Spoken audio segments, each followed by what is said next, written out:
po talaga binabagyo. Ang bahay naman po, wala naman po tayong maipagmamalaki talaga. Talagang kapit lang sa Lord.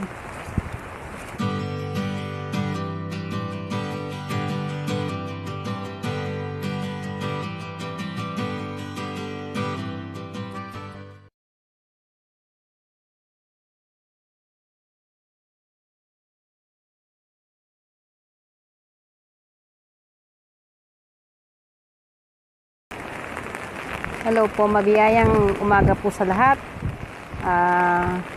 Good morning, good morning. Napakita ko lang po sa inyo yung katatapos pong bagyo dito sa amin, dito sa Bulacan. Bagamat nakakatakot, talagang still ang Lord ang kumilos. Nagkabuwalan po lahat ng aming mga puno ng mangga. Wala po talagang itinira. First time po na nangyari dito po sa Bulacan ng ganitong katindi. Matindi po si Ulysses. Napakita ko lang po sa inyo, nagkabuwalan lahat ang aking puno ng mangga. Salamat na lang sa Lord at ang aking bahay ay hindi masyadong napinsala. Pero sa kapitbahay ko, nabagsakan ng puno ng mangga.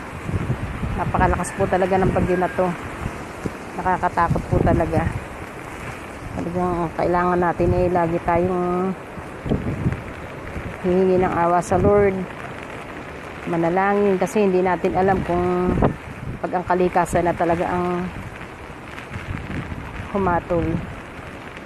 Magkagayon pa man, ang pag-ibig ng Lord ay nasa atin pa rin ang pag-iingat. Hanggang sa ngayon nga ay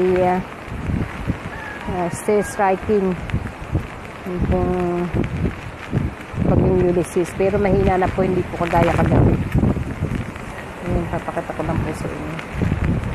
Malakas po yung harap ng aking bahay. Buwal lahat ang puno sa harap. Ayan po. Sa lakas ng bagyo.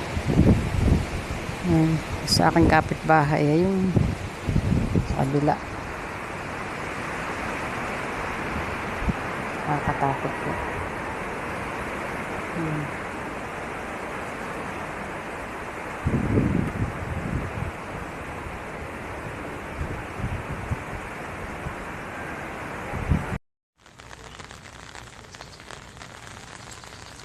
Ayan, napakalawak po ng aming baha dito.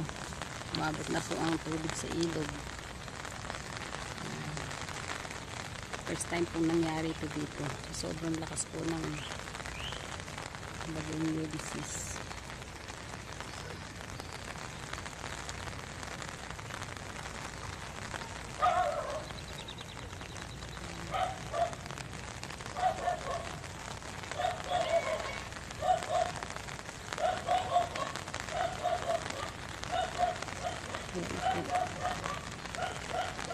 Yun lang po, sa muli ko pong napakita sa inyo.